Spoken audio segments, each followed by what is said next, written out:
Eh, Malam ini kita coba belajar tentang doa dan kekudusan. Saya sedikit memberikan ilustrasi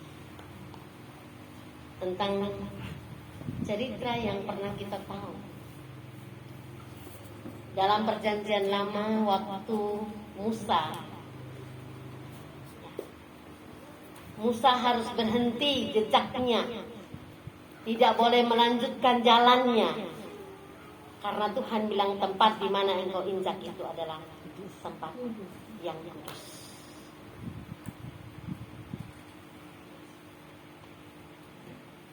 Kalau kita coba melihat dengan kondisi sekarang,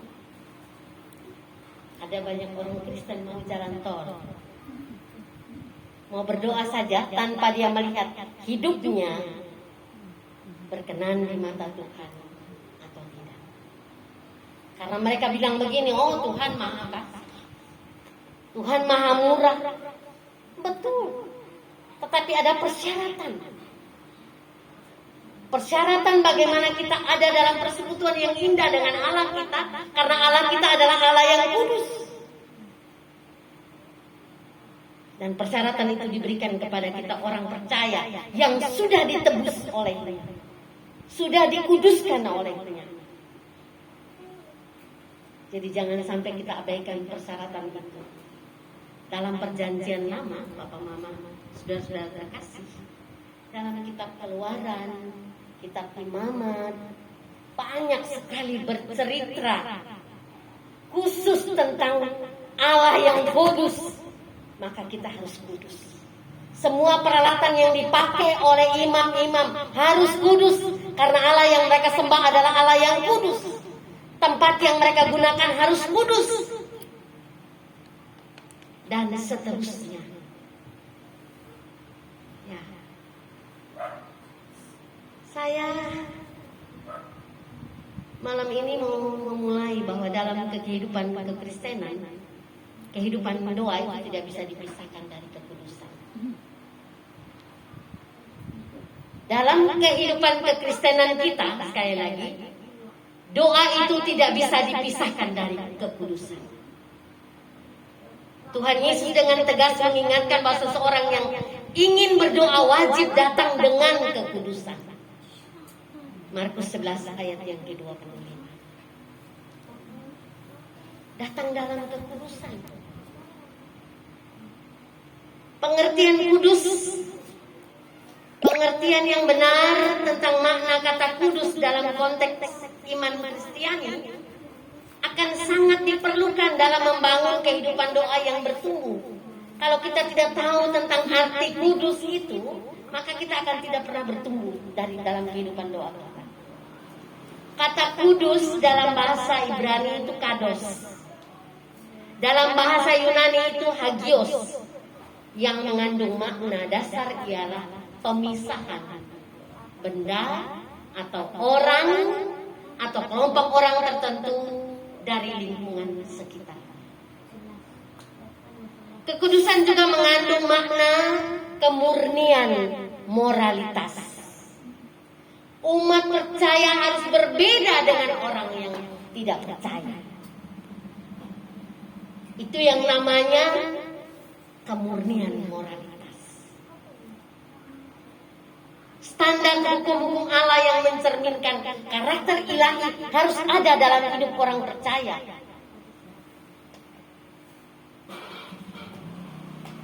Dapat disimpulkan bahwa kekudusan itu adalah sebuah panggilan. Panggilan Allah bagi setiap orang percaya untuk hidup berbeda dari lingkungannya, karena memiliki etika moral yang murni sesuai dengan standar etika moralitas Allah. Bapak Mama, saya mau bilang begini. Tadinya kita orang berdosa, ya, kita orang berdosa. Kemudian Allah mengambil kita dari tempat yang berdosa, memindahkan ke dalam kerajaan anaknya yang kekasih. Kita mengalami sebuah proses penyucian melalui darahnya yang tercurah, tubuhnya yang hancur. Dia pisahkan kita ke sebelah.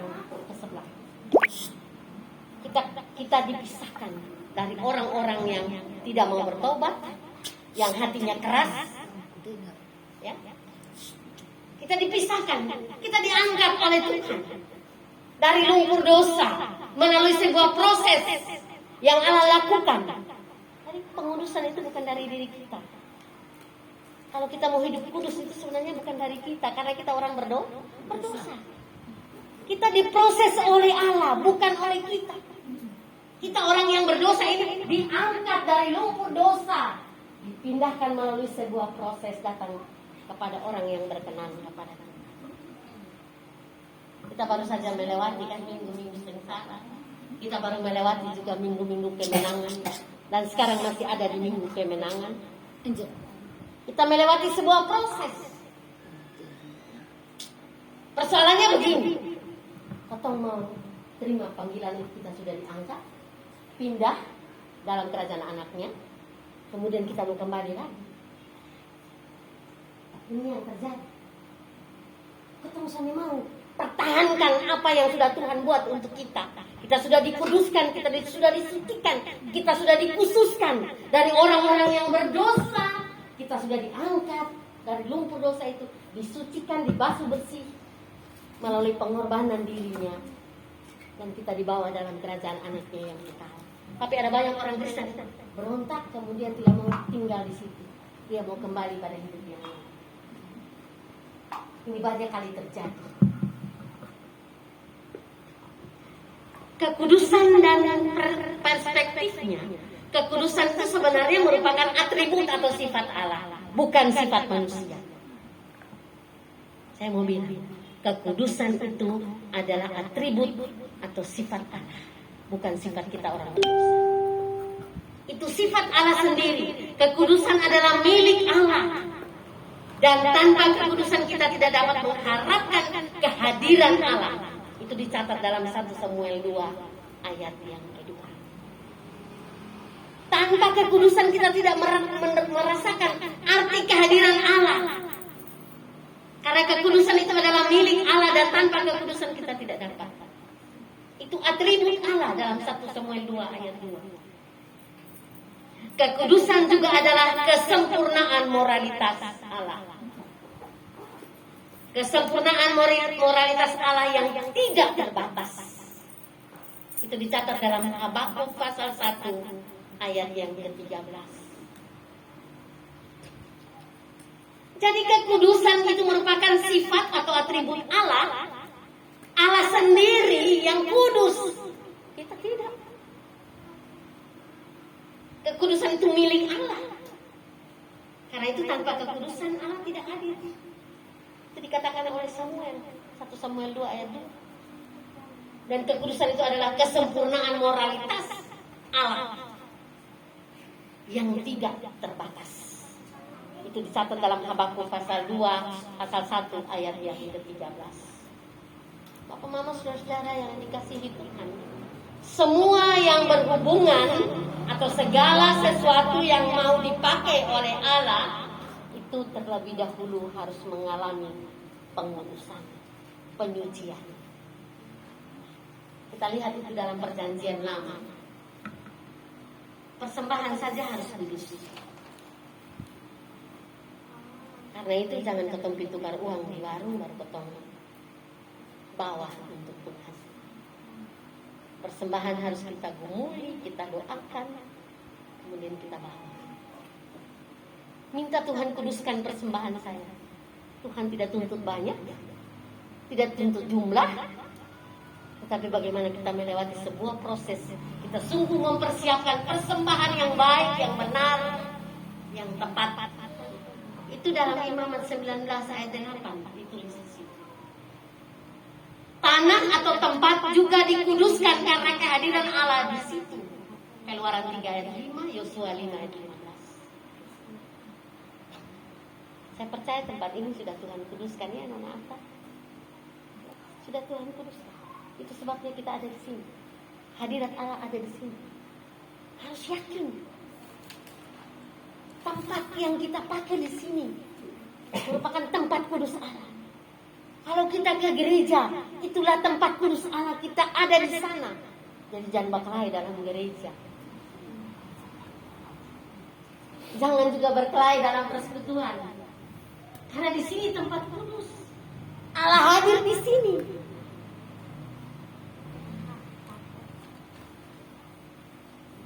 Itu yang dicatat dalam Keluaran 3 ayat yang kelima yang tadi saya omong. Tempat yang engkau injak itu adalah kudus. Pertemuan atau acara yang dikuduskan karena diperuntukkan untuk Allah. Nah, seperti begini. Pertemuan yang dikuduskan karena diperuntukkan untuk Allah, bukan untuk kita manusia. Hati-hati, jangan sampai ada yang klaim kita pun jasa banyak di sini. Artinya apa? Ketong bilang ketong sudah jasa di Tuhan Allah. Halo, jangan sampai ketong persembahan banyak, ketong kasih di gereja, ketong hadir di mana-mana, kemudian kalau bensin ada di situ, itu persekutuan saja ada. Hati-hati. Sama dengan ketong bilang apa? Kita sangat berjasa untuk Tuhan Allah. Pertemuan atau acara yang dikuduskan karena diperuntukkan bukan untuk diri kita. Bukan supaya orang bilang, nona Ahta tuh begitu-begitu, dia luar biasa, dia hebat. Bukan. Sebenarnya pertemuan seperti ini, ibadah seperti ini untuk Allah dimuliakan. Jangan kita mencuri kemuliaan Allah.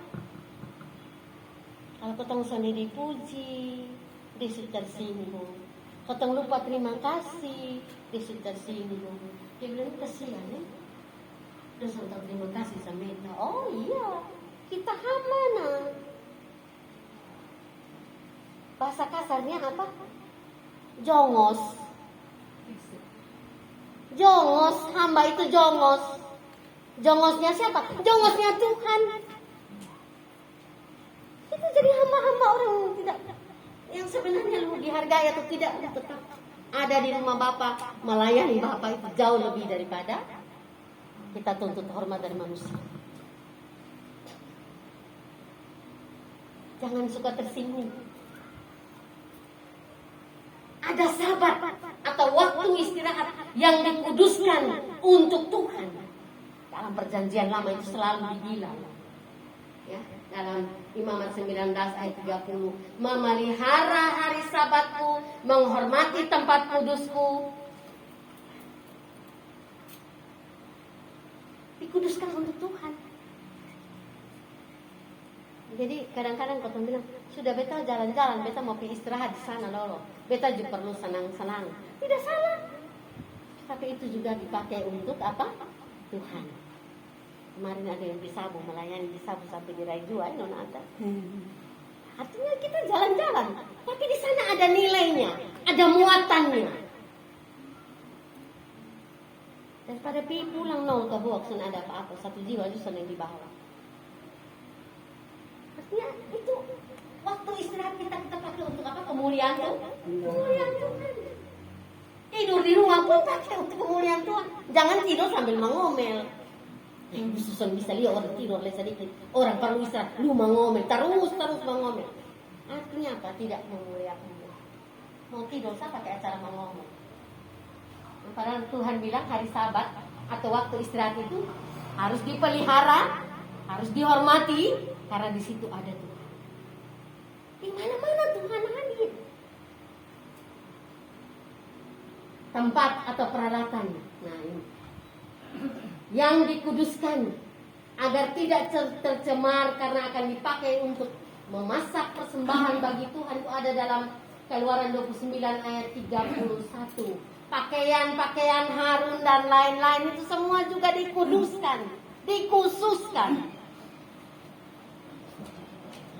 Minta maaf sekarang orang pakai pakaian luar biasa. Di gereja itu tahu pakai baju model mana, celana model mana. Bukan? Karena dia tidak tahu dia mau pergi menghadap Tuhan. Di pesta saya ketemu bagaya rapi-rapi, manis-manis.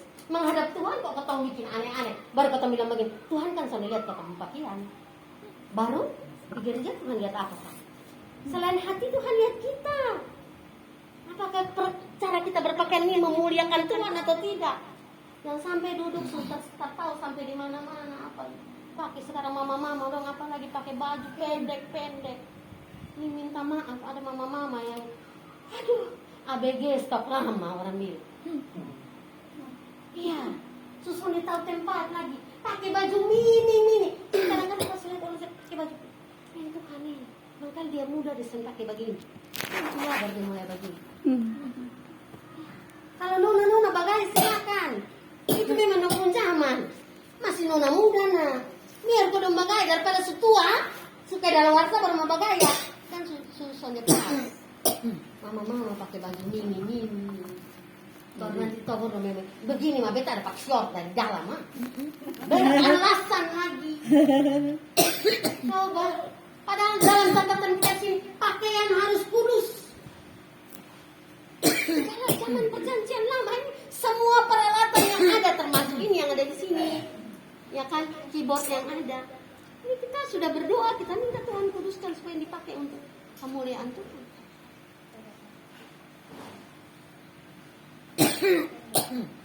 Ada yang protes di saya bilang begini, Mama Dorce itu di baju itu hanya begitu sama, dia selalu rapi. Oh iya, soalnya apa-apa, biar di baju itu soalnya apa?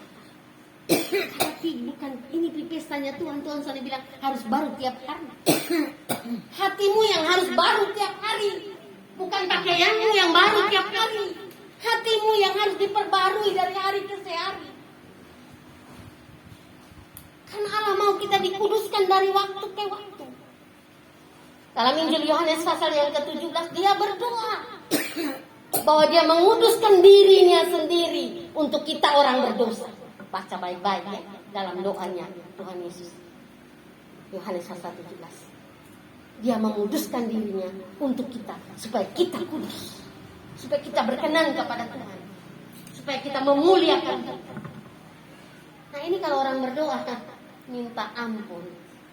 Dia pun berdoa nih. Orang bilang itu kalau dia sembahyang tuh api keluar dari mulut. Api keluar. Maksudnya apa? Doa harus berkenan kepada Tuhan. Bukan supaya orang lain dibuka kata-kata terlalu bagus. Doa itu berbicara dengan Tuhan. Ingat baik-baik. Berdoa berbicara dengan Tuhan. Bahasa tertati-tati sekalipun Tuhan dengar. Tidak usah pakai bahasa terlalu tinggi-tinggi. Bahasa yang terlalu terbolak-balik yang bikin bagus-bagus. Orang bilang orang berdoa, kok dia baca puisi? Ya minta maaf. Ada yang suruh berdoa baca puisi dan Tuhan Allah. Aku pikir barangkali Tuhan mau dengar kata-kata manis hati jahat. Seperti begitu. Banyak kali terjadi. Kita perhatikan bahwa Allah menghendaki supaya umatnya menjadi umat yang kudus. Baca baik-baik. Mari saya senang coba kita buka dan kita baca ya. Kitab Imamat pasal 20 ayat 26. Mari kita baca sama-sama. Imamat 20 ayat 26. Yang sudah dapat silakan baca.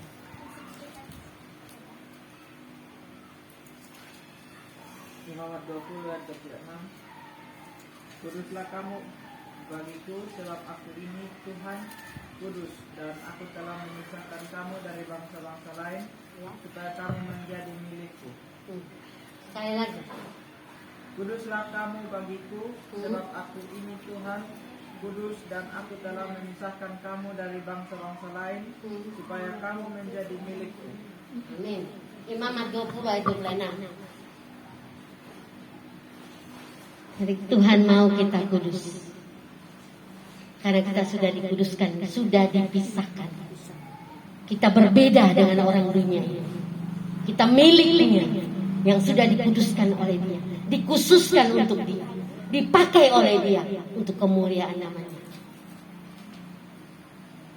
Perhatikan baik-baik, Bapak Mama, saudara-saudara sekalian. Allah menghendaki seperti itu. Sekali lagi, Yohanes 17 ayat yang ke-9, kekudusan adalah panggilan Allah terhadap umat. Yang tadi saya bilang, Tuhan Yesus itu berdoa seperti itu. Allah menguduskan diri Yesus. Yohanes 17 ayat yang ke-9. Kehidupan dan karakter Kristus adalah teladan agung bagi semua orang yang